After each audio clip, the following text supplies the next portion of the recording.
All right, y'all, this is Dr. Dan. I decided to make a second video and split the video up so it wouldn't be so boring. But we left off last time with setting up our SOLIDWORKS model so that we could do flow simulation. Again, this is supposed to be some sort of pipe network or some sort of blood vessel network, but we just drew this weird shape just to show some features and have some fun. So we are set up now. Now we're going to want to run the flow simulation. And so the first thing is, how do I find flow simulation?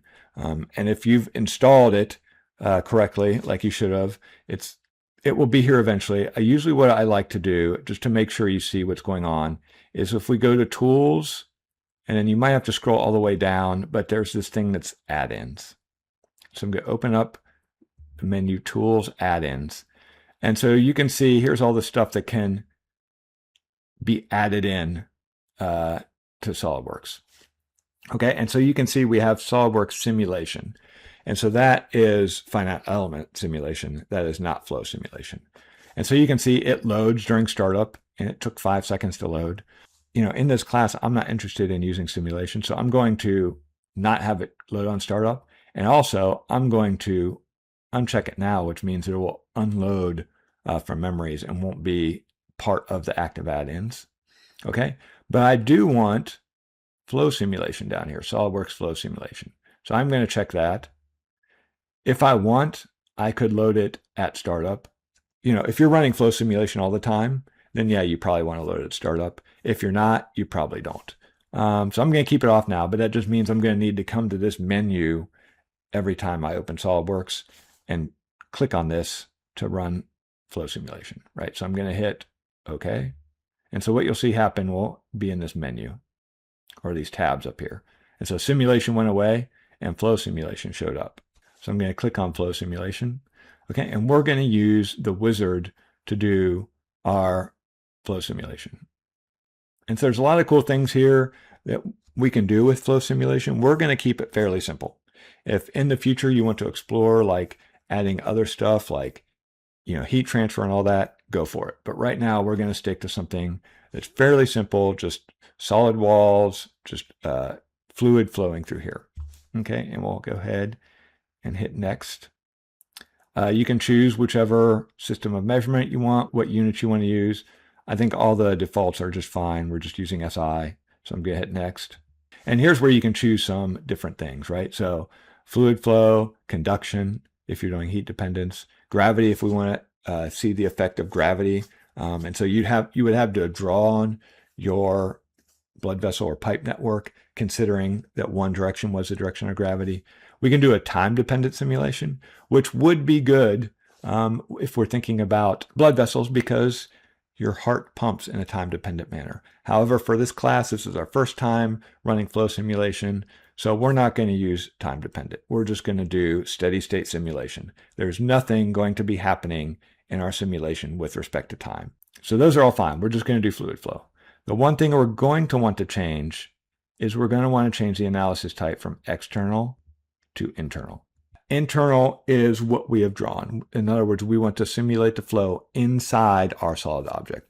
If you wanted to do external simulation, that would be for like simulating flow over a golf ball or over an airplane wing or something like that. Yeah, and this is fine, just using CAD Boolean and excluding cavities without flow conditions. Okay, then we get to choose our fluid. For blood vessels, right, we can actually choose blood. I think it's in here as a fluid. There it is, as a non-Newtonian fluid. So we could just select it and hit add. So one of the things I want to show you is if I've chosen blood, you can see that the flow type is stuck at laminar only. Okay, and that's just how it is. There's no choosing it. So I'm going to unselect blood, or I'll remove blood, and I'm going to add, let's just say, oh, not gas. We just want to add water. Okay, so I'll add water. And so now I can do this drop down, and I could actually do laminar and turbulent. For this example, I'm going to keep it laminar and turbulent just for funsies. The important thing I want to point out is because y'all are simulating flow in a blood vessel in class, you can only select laminar flow. You cannot select laminar and turbulent flow.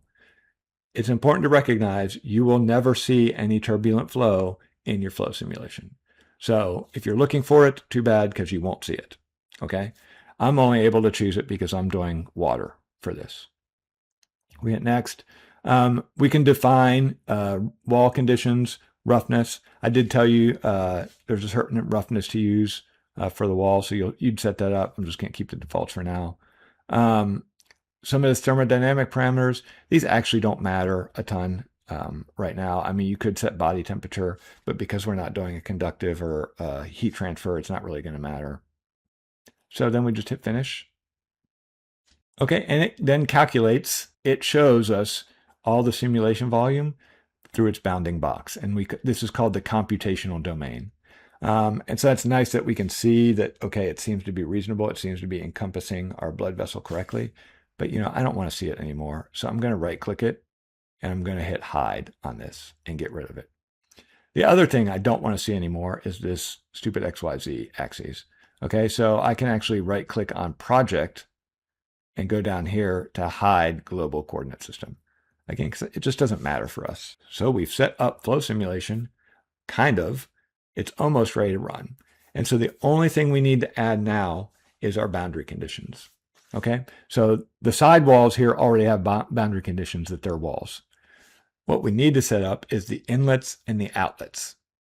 And we're going to talk about this in class, but your inlet boundary condition is going to be like some flow, right? And so in other words, in a blood vessel, especially if we're simulating just a section of blood vessel, the inlet into that blood vessel, the boundary condition on the inlet is going to, the only thing there is going to be whatever fluid flow is being provided by the preceding blood vessel, right? And again, I like to talk a lot about thinking of simulation through blood vessels or simulation through pipes as just a garden hose hooked to your house.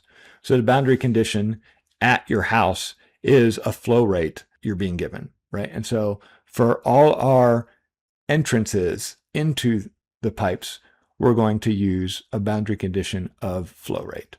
So I don't know, what are we going to do with this? I think I'm going to provide some, I'm going to say this is an input and this is an input, right? So we're going to add flow from this way and from this way just to see what they do when those two flow conditions collide with each other. And then these two will be the outlets, okay? Again, maybe that's not very physiological for blood vessels, but it's fun to just see what's going to happen. So I'm going to go to boundary condition, right click, insert boundary condition. Okay, and so we can select different things. We can select inlet mass flows or outlet mass flows. We can also select pressures.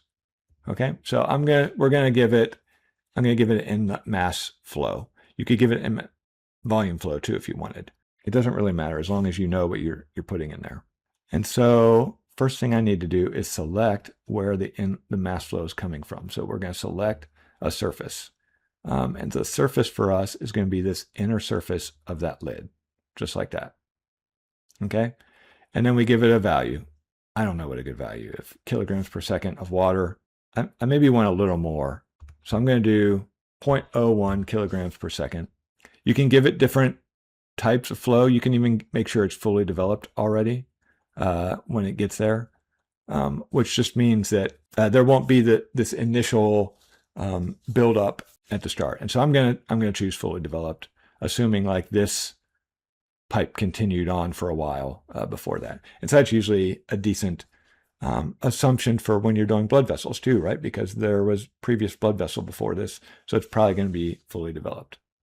So I hit check, and so it adds those red arrows. Okay, and I was also going to add some flow from here.